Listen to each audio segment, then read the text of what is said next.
Did you know that the US government can arrest and even try to deport foreign students just by protesting? Well, that's exactly what happened recently under the Trump administration, and it's raising a big question about free speech, immigration, and politics in America. So, let's break it down what exactly happened and why are we talking about it. A Palestinian student named Mohsen Madhavi, who has been living in Vermont for 10 years and studying at Columbia University, was arrested last month. He wasn't released for breaking a law or committing a crime. He was arrested because he joined a pro-Palestinian protest on his campus. You know what's more shocking is that he was on his way to an important interview to become a US citizen when he was picked up. Instead of going to his interview, he was sent to a detention center where he spent about 2 weeks behind the bars. But this week, a US court stepped in.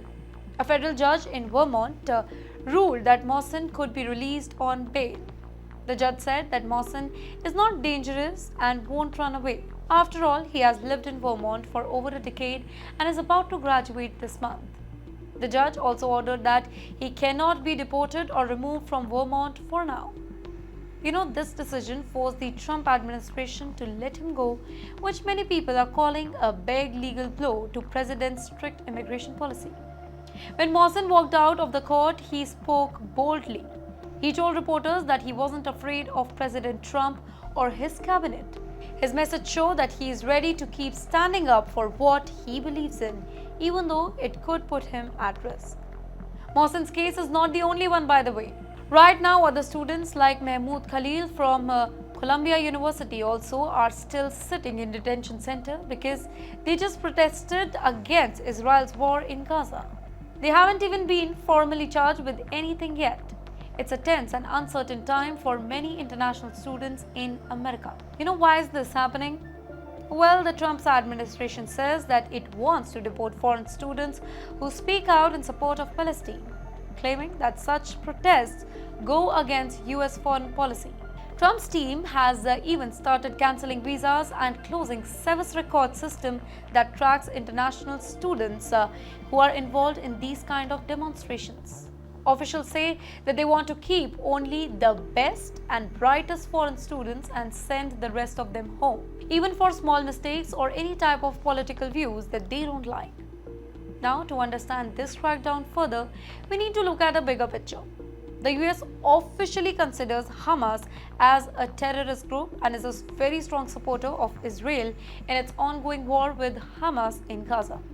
The government argues that pro-Palestinian protests are very dangerous because it could be seen as supporting Hamas. But at a very same time, critics say that this is a violation of freedom of speech, which is supposed to be protected under the US Constitution.